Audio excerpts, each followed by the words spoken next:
I think what the problem is that all the fiddles that have gone on have made the whole thing very much tainted. I've been involved in politics for, let me think now, 1976 onwards.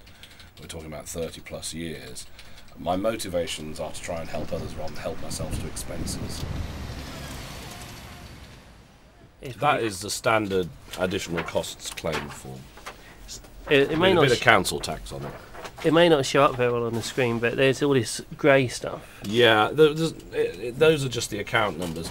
Some of the things they've concealed don't warrant concealing, but other things are people's bank account numbers and the like, and it's only fair to keep that off. But yeah, so I mean, but that document, the whole document contains your bank account numbers and your in other places, addresses. it does include my bank account number and address and things like that. Yes. So that's why it's hard to put on the website or something just Yeah, to stick it up there. you've got to go through it, taking everything off, and I know that they're doing it, and it will happen, and it'll happen in a couple of 3 weeks' time. So I'm not in a rush to do it today, because if it's going to be done in 3 weeks' time, you know, I'm quite happy for the local newspaper to have a look through the unredacted version, which is what you've got here.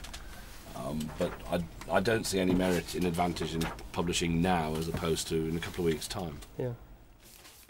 That's sort of kind of like office expense money. Yeah. 4, 5, 5, 6, 7.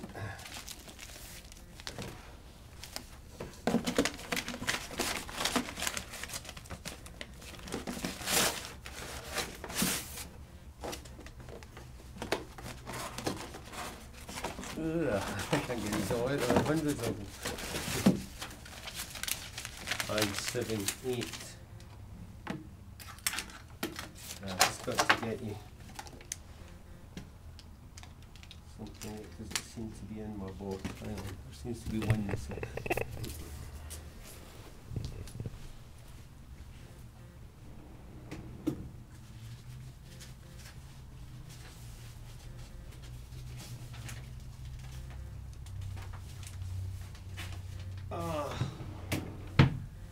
Okay, right, so this is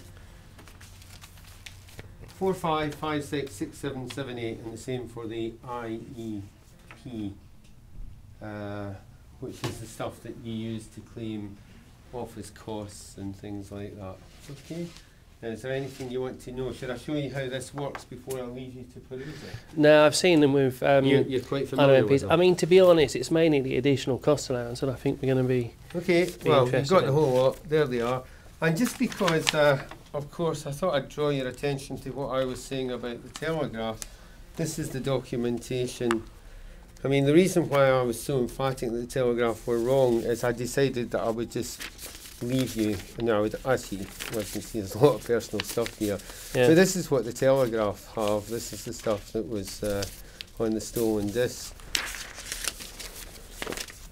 You're welcome to peruse it. I'm going to leave it for you. Okay, all right. I mean, obviously, I'm going to trust you to leave it here. Yeah. Yep. Can I leave you to it? Yeah, absolutely. Now, if you have any questions on anything after you've been through this, give me a shout and I'll endeavour to answer them. And what have you been doing for the past? I mean, have you just spent the past couple of weeks going through your stuff, sort of trying to find if there is anything in there that you needed to be worried about, or? Well, I've spent more time looking at my expenses since they were actually released to me in, I think it was late March, than I did when I signed them initially, which is obviously one of these issues, because you don't check these things out. I'm used to being in business, signing loads of checks that are put in front of me, signing these forms, signing those forms, and you just assume everything's all right and that you won't be sort of dragged over the coals. Poor old Claire Short, for instance, that's very unfair because she just made a mistake. Yeah. And you shouldn't have a go at people for making mistakes. They're busy people who make mistakes. Now, some of these things are crooked, and that needs to be sorted out. And the flipping of homes and all sorts of things like that. But it's unfair to have a go at people for doing their job properly. And what can actually be done about it? I mean, is it just about closing loopholes, stopping people from flipping homes, or do you want to see something more radical? Well, I think what has to happen is that the rules have to be set independently.